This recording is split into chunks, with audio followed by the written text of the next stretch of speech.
En 12 ans de cardiologie, je croyais avoir appris le rythme de la vie et de la mort.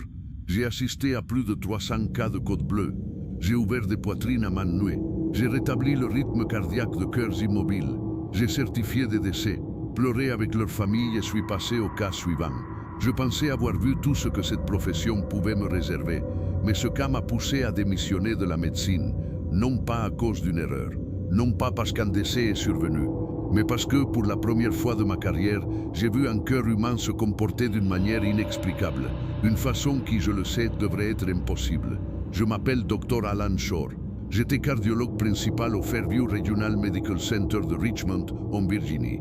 J'ai effectué mon internat à Johns Hopkins, mon fellowship à Cedars-Sinai et j'exerçais en cardiologie de haute acuité depuis plus de 10 ans. Le cas que je vais décrire s'est produit lors d'un quart de nuit standard, le 9 octobre 2024. L'hôpital fonctionnait normalement. Nous avions 4 patients en USIC et 2 en post-opératoire en télémétrie. Le temps était calme, le courant était stable. Tout aurait dû se dérouler comme prévu cette nuit-là. Mon quart a commencé à 19h. J'ai pris le compte-rendu du Dr Young qui terminait sa tournée de jour. Rien d'anormal. J'ai vérifié les constantes vitales et les analyses. Un patient ayant subi une prothèse valvulaire aortique se rétablissait bien, un autre suspecté de péricardite en attente d'une échographie et un patient en salle 14 qui avait subi un triple pontage 3 jours auparavant. Tous étaient stables, aucun incident particulier. Les urgences étaient calmes, aucun code, aucun traumatisme majeur. À 20h37, j'examinais un test de force sur tapis roulant dans la salle d'appel lorsque j'ai reçu un bip. Nouvelle admission, homme, fin vingtaine, syncope, découvert inconscient à la gare routière. Arrivé par les SAMU, c'était la première anomalie. Les jeunes hommes ne s'effondrent généralement pas suite à un incident cardiaque sans antécédent. Les SAMU sont arrivés à 25 secondes avec le patient. Pas de pièce d'identité. Personne ne l'avait vu s'effondrer. Selon les ambulanciers, il a été retrouvé allongé sur le sol de la gare, pouls présent, mais inconscient. Premiers signes vitaux, température 91, tu as fou, tes ondes fait que pas profonde, TRUR, 14 et auvip fou, FC 63 Plymouth, RR 14, GC 15. Il a repris connaissance en cours de route et était alerte à son arrivée, mais il ne parlait pas. L'homme semblait avoir entre 25 et 30 ans, caucasien, cheveux noirs courts, pas de tatouage, pas de cicatrice visible. Il était calme, mais ne cherchait pas à répondre aux questions. Ses yeux suivaient les mouvements, son regard était concentré, mais il restait complètement silencieux. Nous l'avons admis sous altération de l'état mental, cause inconnue. Des analyses ont été effectuées, un ECG a été réalisé. Les résultats étaient confus. Son potassium était de 4,4, son sodium de 139, sa créatinine de 0,8, la troponine était de 0,02, dans la normale. Mais l'ECG a montré une irrégularité que je n'avais pas observée en 12 ans de pratique. Sa fréquence cardiaque était stable à 61, mais les intervalles étaient décalés. L'intervalle PR était de 130 millisecondes. Le QRS était correct, mais les ondes T étaient subtilement inversées sur les 12 dérivations. Pas assez anormales pour déclencher l'alarme, mais symétriques délibérées, comme si elles avaient été tracées ainsi. À 10 heures, j'avais terminé un examen physique complet. Pas de souffle, pas de frottement, pas de galop. Aucun signe de traumatisme, d'infection ou de déficit neurologique. Pupilles égales et réactives, réflexes normaux, respiration régulière, oxygène à 99% à l'air ambiant. Il était allongé dans son lit, complètement silencieux, les yeux fixés au plafond. Les infirmières avaient essayé de lui parler. Moi aussi, on lui avait proposé de la nourriture, de l'eau, une consultation psychiatrique. Rien.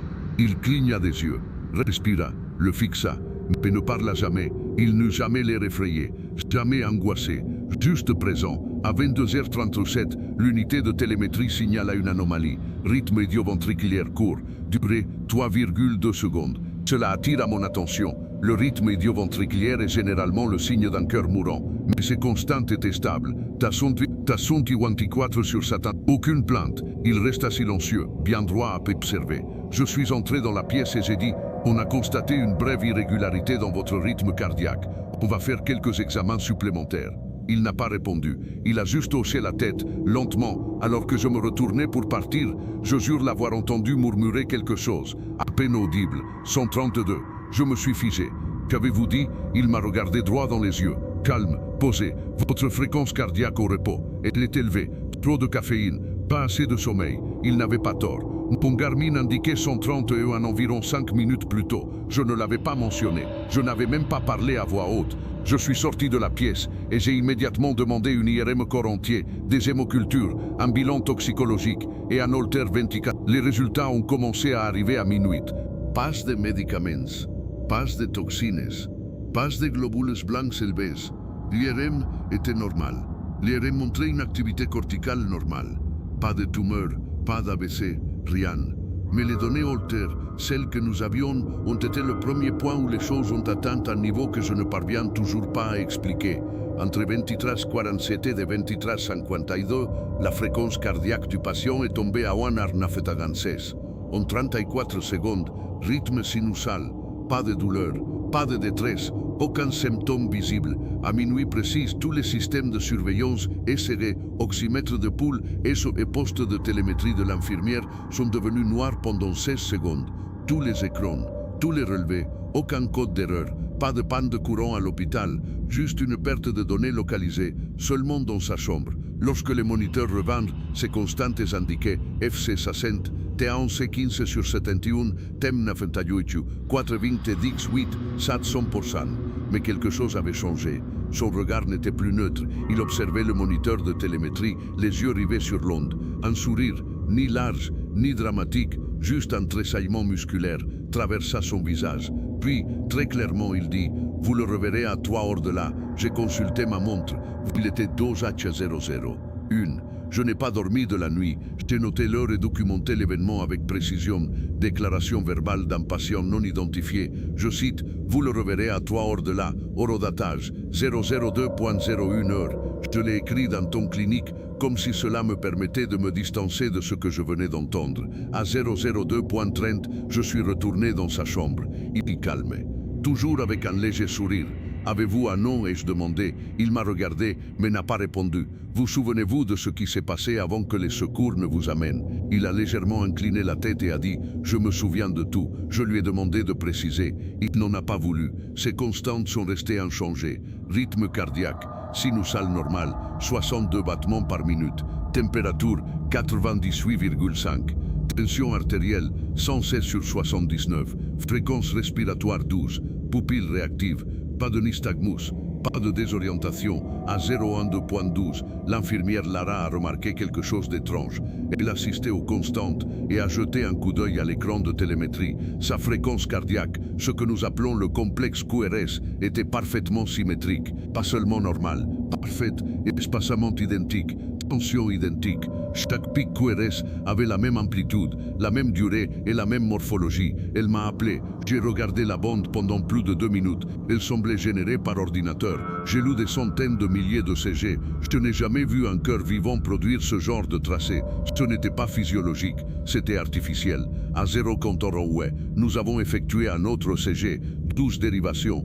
Cette fois, toutes les dérivations montraient une inversion complète du complexe QRS.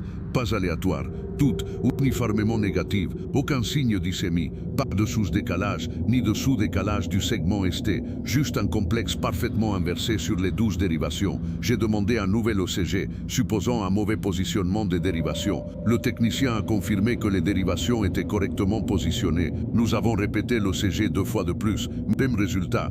Conformément au protocole, j'ai contacté le service de cardiologie de Johns Hopkins pour une téléconsultation. Je leur ai envoyé les bandelettes. Le docteur Ahmad, le consultant de garde, les a examinés en direct et a déclaré, je cite, « Je ne comprends pas ce que je vois. Ce ne sont pas les schémas électriques d'un cœur humain. » À 0 de colonne 30, le patient n'avait pas bougé. Il n'avait demandé ni nourriture, ni eau, ni même d'aller aux toilettes. Le cathéter n'était pas en place. Il était parfaitement continent, pas de perfusion, pas de nutrition. Pourtant, son bilan métabolique restait stable. Glycémie 94 et l'électrolyte dans les limites. Créatinine inchangée, pas d'acidose lactique.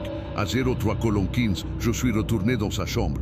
Il y avait quelque chose dans l'air, pas une odeur, pas un bruit, juste une pression. Comme avant un orage, l'infirmière en télémétrie, Lara m'a rejoint. Alors que le moniteur indiquait 0,3 colonne d'Accept, l'onde s'est figée, pas l'écran. Le cœur, pendant 6 secondes, la bandelette a montré une ligne plate. Pas de QRS, pas d'onde P, pas d'onde T, pas d'artefact. Je me suis approché du lit. Il était assis, le dos droit, éveillé, respirant, mais le cœur ne battait pas. J'ai vérifié manuellement. Pas de poule, pas de carotide, pas de fémoral, rien. Puis à 03 colon 23, la bandelette a repris, rythme sinusal normal, 61 battements par minute. Le patient m'a regardé et a murmuré « Vous voyez maintenant, c'est à ce moment-là que j'ai commencé à ressentir une véritable peur. Une asystolie cardiaque de 6 secondes chez un patient conscient est incompatible avec la vie. On perd connaissance après Quat. Les dommages irréversibles commencent peu après Dix. Il allait bien, il respirait ou clignait des yeux, il observait. Nous avons examiné le journal de télémétrie. Le système n'avait enregistré aucune donnée de 032.17 à 032.23. Tous les signaux étaient stables. Aucun autre appareil n'enregistrait de baisse d'oxygénation, de respiration ou de perfusion. Il était à tous égards biologiquement mort et conscient.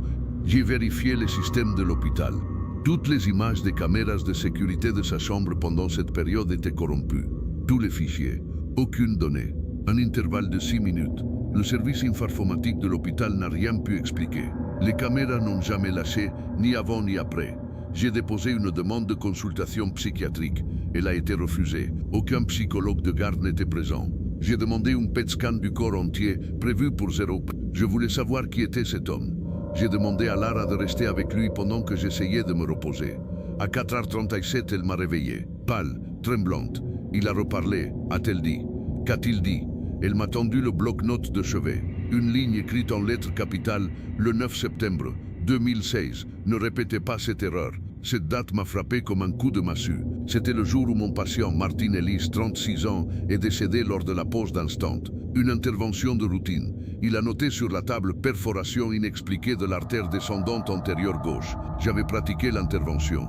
Je n'en avais jamais parlé à personne, pas même à ma femme. Je suis retourné dans la chambre. Qui vous a donné cette date? Il n'a pas répondu. Il m'a juste regardé. J'ai besoin de comprendre qui vous êtes. Sa seule réponse, vous le savez déjà. À 05h30, il a demandé à être seul, sa première demande depuis son arrivée. J'ai accepté. Lara et moi avons quitté la chambre, avons installé le moniteur de télémétrie et avons observé. Son rythme cardiaque est tombé à 41, puis à 30, puis à 22. À 0600, la télémétrie s'est à nouveau figée. Aucune activité électrique. Je suis retourné en courant dans la chambre. Il avait disparu. Pas mort, disparu. Lit vide, draps intacts, aucun signe de sortie. Porte verrouillée de l'intérieur, aucune fenêtre ouverte, aucune alarme déclenchée. La sécurité a été appelée. Toutes les images de 16h57 à 18h étaient corrompues. Il avait tout simplement disparu. Tous les journaux de son admission avaient disparu du DME. Aucun dossier médical, aucune note d'infirmière, aucun rapport de laboratoire, aucune imagerie. J'ai confronté le service informatique. Ils ont confirmé qu'aucune suppression manuelle n'avait eu lieu. Les données n'avaient jamais existé. J'ai demandé à parler à l'infirmière responsable des urgences qui a signalé son arrivée. Il n'y avait aucune trace de l'arrivée d'une ambulance à 20. Les images de vidéosurveillance du poste d'ambulance ne montraient rien. C'est à ce moment-là que j'ai compris que j'en avais terminé. À 06h10, j'ai commencé à rédiger un rapport d'incident interne. J'ai tout documenté cliniquement, disparition de l'homme non identifié, anomalies de télémétrie, perte de traces physiques. J'ai joint les tracés de Ségué Corrompus et inclus mes observations du petit matin. J'ai soumis le dossier à notre système de gestion des risques. Accepté son sort, j'ai appelé l'administratrice de garde, le docteur Evelyne Harper. Elle est arrivée 23 minutes plus tard, visiblement irritée, s'attendant à un problème de sécurité, contrairement à ce que j'allais lui montrer. Je lui ai tout expliqué. L'absence d'antécédents médicaux, les ECG anormaux, les lignes de télémétrie plates avec maintien de la conscience et enfin la disparition du patient. Elle a visionné elle-même les images de sécurité. J'ai vu son visage changer tandis qu'elle parcourait les images vides du couloir, les données de télémétrie corrompues, les dossiers patients manquants. Ça ressemble à une erreur système, a-t-elle dit. Peut-être une farce. Ou peut-être, Alan, ça va. Elle ne me croyait pas. C'était évident. Je lui ai demandé d'appeler le service informatique, la sécurité de l'hôpital et les services techniques. Nous avions besoin d'un audit complet des systèmes. Sa réponse a été modérée. Elle a dit qu'elle contacterait d'abord les services juridiques et de conformité. À ce moment-là, l'incident était reclassé comme accès potentiellement non autorisé. À 08h30, j'ai reçu un appel du Dr Matthew Lynn, directeur informatique de l'hôpital. Il a déclaré calmement « Nous n'avons aucun journal serveur pour aucun patient correspondant à cette description. Le dispositif de télémétrie de la chambre 2 a enregistré des entrées nulles à partir de 2 pas des zéros. Des nuls, cela ne devrait pas arriver. Que voulez-vous dire par nul? Il n'y a aucune donnée manquante, aucune donnée supprimée. Elle n'a jamais été créée. Ce n'est pas un plantage, c'est un écrasement ou une absence. À 9h06, je suis rentré dans la chambre 2. Les draps étaient bien tendus. Électrode de DCG toujours en place, mais sèche, pas détachée. Toujours collée à la peau, qui n'était plus là. Pas de sang, pas de fluide, rien de biologique. Mais la température ambiante était de 32 degrés Celsius, la seule pièce de l'aile au-dessus de la température ambiante. J'ai scruté les murs avec un thermomètre à main. Dans le coin le plus éloigné, celui le plus proche du moniteur de télémétrie, la température a chuté rapidement. 79, 72, 6. Elle est restée là pendant exactement 1 minute, puis est revenue à la normale. J'ai appelé la radiologie pour confirmer si le PET scan avait été effectué. Ils ont dit que la prescription avait été annulée. Pas par eux. L'annulation a été enregistrée à 0. À 10h34, j'ai reçu un nouvel appel du Dr Lin. Son équipe a trouvé une chaîne de caractères isolés, incrustée dans les journaux de données corrompus, au format hexadécimal. Il m'a demandé si cela me disait quelque chose. 53, 40, 50, 20, 20, 30, 30. Je l'ai converti manuellement. Il y était écrit 9 septembre 2016, la même date que celle indiquée par le patient. C'est à ce moment-là que j'ai compris que ce n'était pas un hasard, ce n'était pas un dysfonctionnement du système. Quelque chose ou quelqu'un avait manigancé cette rencontre avec intention. J'ai commencé à imprimer tous les ECG, les comptes rendus de laboratoire, les journaux de télémétrie et les notes des infirmières que je pouvais trouver. Je ne cherchais pas à obtenir davantage de données, j'essayais de préserver le peu de preuves qui me restaient. En quelques minutes, l'accès à ces dossiers a été révoqué, verrouillé par des autorisations d'administrateurs. À 11h15, mes identifiants étaient signalés pour vérification. Le service informatique m'a contacté pour que je lui renvoie mon identifiant de connexion afin qu'il soit vérifié. Je savais ce qui se passait, je l'avais déjà vu, lorsque le service juridique s'apprêtait à clore une enquête sur un lanceur d'alerte. À midi, j'ai été convoqué à une réunion avec les services juridiques de conformité et administratifs. Pas d'enregistreur, pas de transcription. On m'a demandé de refaire le récit de mon service. Je l'ai fait, mot pour mot. Ils n'ont rien écrit. Ils m'ont demandé si j'avais subi un stress inhabituel, si j'avais consommé de l'alcool au cours des 24 dernières heures, si j'avais des antécédents de troubles du sommeil. J'ai répondu non. Ils m'ont interrogé sur ma consommation de caféine. J'ai répondu.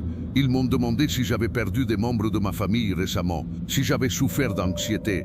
Ils m'ont tout demandé, sauf la question à laquelle je m'attendais. Qu'est-il arrivé à ce patient? La réunion s'est terminée à 12h. J'ai été raccompagné à mon bureau. Mon badge d'accès a été désactivé le soir même. J'ai reçu une lettre officielle le lendemain matin m'informant que j'étais placé en congé administratif volontaire dans l'attente d'un examen de la décision clinique prise lors d'une interaction non vérifiée avec un patient. Sans autre précision, j'ai consulté le recensement de l'hôpital pour la date en question, le 9 octobre. Aucun patient correspondant à cet âge ou à cet état n'était répertorié. Il y a eu 10 admissions entre 18h et minuit. J'ai interrogé toutes les infirmières et tous les médecins présents ce soir-là. La plupart se souvenaient de moi agité, distraite. Une infirmière, Lara, a corroboré mon récit. Elle a été licenciée 3 jours plus tard pour des raisons indépendantes. J'ai contacté le service de répartition des services médicaux d'urgence. Je me suis renseigné sur le ramassage à la gare routière de Richmond vers 20h30 ce soir-là. Il n'avait aucune trace d'un ramassage ou d'un ramassage dans ce secteur. Lorsque j'ai demandé à parler à l'ambulancier de service, on m'a dit que l'unité répondait à un autre appel ce soir-là dans un autre quartier de la ville. C'est là que j'ai compris de quoi il s'agissait réellement. Pas un patient, pas un homme, pas une hallucination, une intervention. Quelque chose qui devait être vu, enregistré, et puis effacé. J'ai quitté Richmond le 23 octobre. J'ai fait mes valises. J'ai changé de numéro. Je n'ai pas déposé de plainte, pas de procès. Je savais qu'il n'y avait pas de quoi se plaindre. On ne se bat pas pour ce genre de choses. On part. Je n'ai plus exercé la médecine depuis. Je n'ai parlé à aucun patient. Je n'ai pas regardé de CG. Et chaque soir, je vérifie l'heure avant de m'endormir. Et je ne regarde jamais un moniteur cardiaque à 3h, 17h du matin. Après avoir quitté Richmond, j'ai déménagé dans une commune rurale de l'ouest de la Pennsylvanie. J'ai loué un appartement d'une chambre au-dessus d'une quincaillerie, dans une ville où personne ne demandait pourquoi un cardiologue diplômé avait soudainement arrêté d'exercer la médecine. Je payais en espèces. Je n'utilisais pas d'adresse de réexpédition. Pendant les premières semaines, j'ai évité tout contact avec mes anciens collègues. J'ai ignoré les appels du service des ressources humaines de l'hôpital. J'ai supprimé mes messages vocaux sans les écouter. Mais le 7 novembre, j'ai reçu une lettre recommandée du Conseil médical de l'État. L'enveloppe était vierge, à l'exception de l'adresse de retour à Baltimore.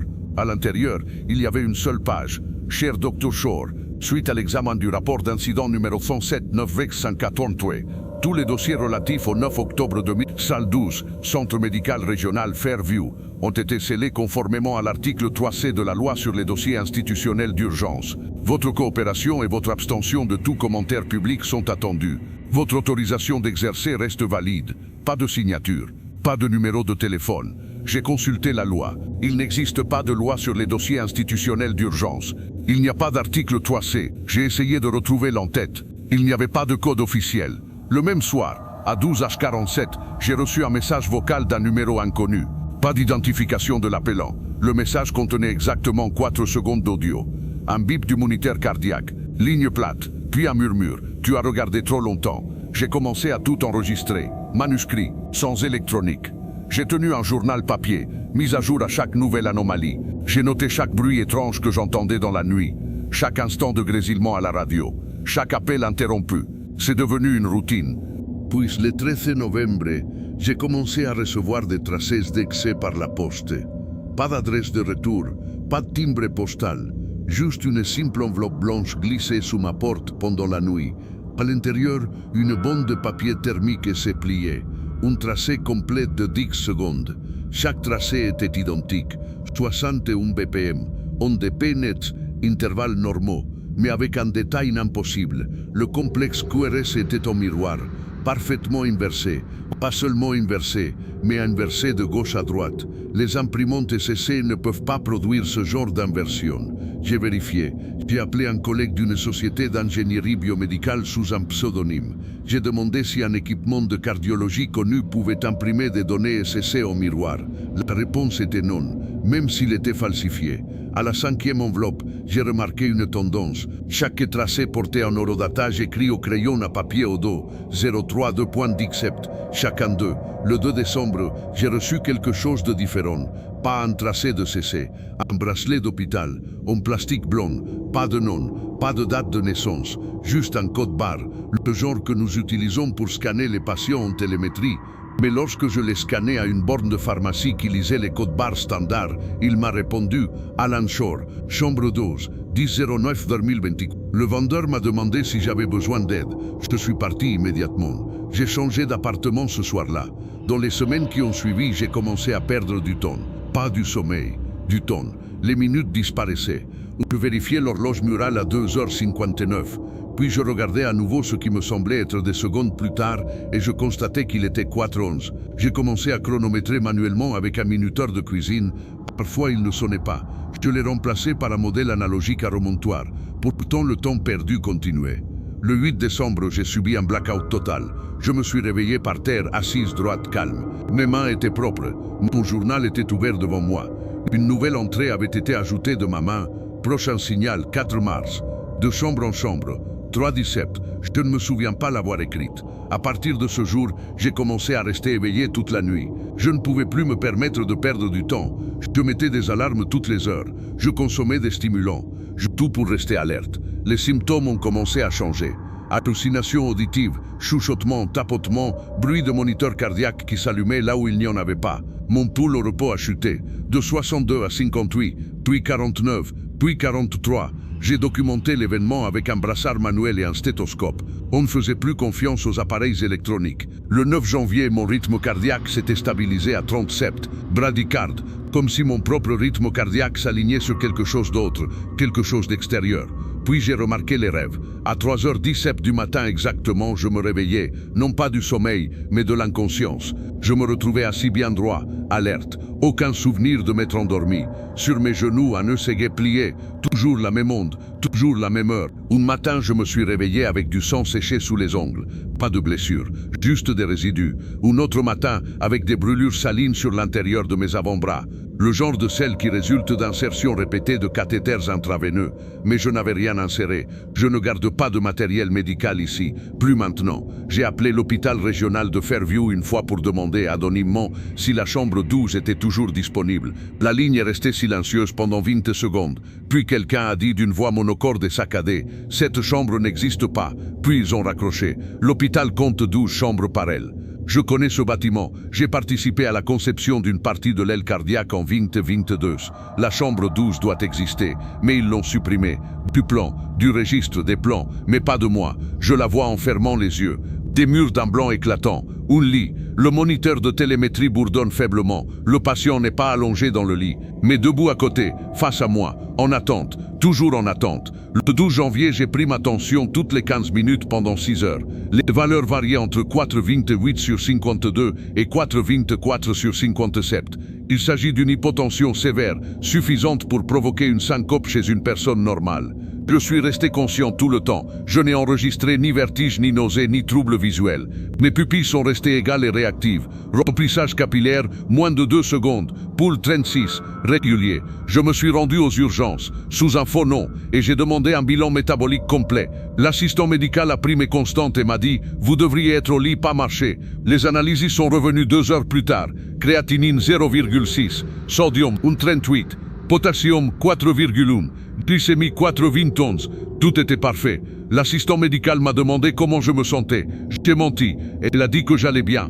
Elle m'a demandé si j'avais eu des problèmes cardiaques inhabituels. Je lui ai demandé si elle croyait aux patients capables de survivre 6 secondes sans pouls. Elle a ri et m'a répondu seulement dans les manuels.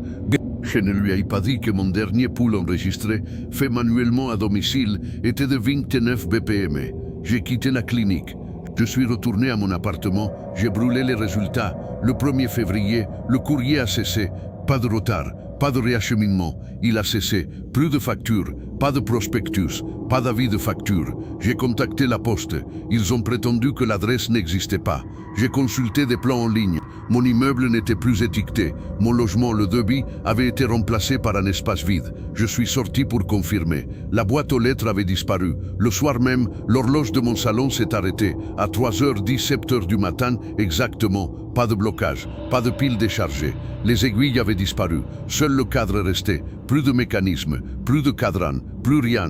Le lendemain matin, j'ai démonté tous les appareils électroniques de mon appartement, téléphone, radio et même ma vieille montre Garmin. Le même problème se répétait, mécanisme horaire manquant, puce corrompue, appareil qui s'allumait mais ne mesurait pas le temps. C'était comme si le concept de pistage avait été désactivé autour de moi. Le 3 février, j'ai décidé de retourner à l'hôpital régional de Fairview, pas pour affronter, pas pour parler, juste pour observer. Je suis parti à 05 heures, arrivé au périmètre vers 9 avril. L'hôpital était opérationnel, des véhicules sur le parking, le personnel en tenue de bloc, mais l'aile où aurait dû se trouver la salle 12 cardiologie était clôturée. Aucune signalisation, aucun dommage visible, juste une rangée de fenêtres sombres et une barricade métallique. Je me suis garé de l'autre côté de la rue et j'ai observé pendant plus de 3 heures.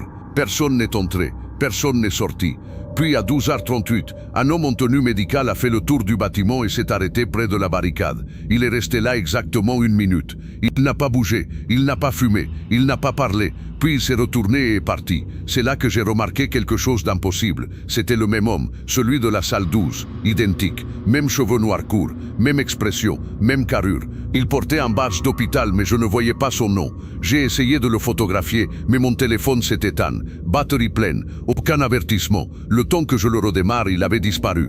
À 14h00, 19h, j'ai repris la route vers l'autoroute. Je me suis arrêté à une station-service à 20 minutes de la ville et je suis allé payer à l'intérieur. Alors que j'étais dans la file d'attente, le haut-parleur du plafond s'est mis en marche. Pas de radio, un ton régulier et clinique. Bip, bip, bip, comme un moniteur cardiaque, puis des parasites, puis une voix, Dr. Shore. Votre rythme a été noté, veuillez retourner en salle 12. Personne d'autre ne réagit. La caissière continuait de scanner les articles. Le couple qui faisait la queue derrière moi continuait de parler. Je suis parti sans rien acheter. Cette nuit-là, j'ai rêvé de l'ECG. Mais cette fois, c'était différent. L'onde n'indiquait plus une ligne plate à 3 gigadeco. Au lieu de cela, elle a connu des pics. Un pic net et étroit, suivi d'un deuxième, puis d'un troisième. Je me suis réveillé à 3 gigadeco en sueur froide. Le cœur battait fort. J'ai pris mon pouls. 48 battements par minute. Rapide pour moi. J'ai baissé les yeux. Sur mon avant-bras, J'écris au stylo habile, 3 entrées confirmées, ne pas résister. Je n'ai pas de stylo. Je ne sais pas qui a écrit cela. Il n'y avait aucune trace d'effraction et la porte était verrouillée de l'intérieur.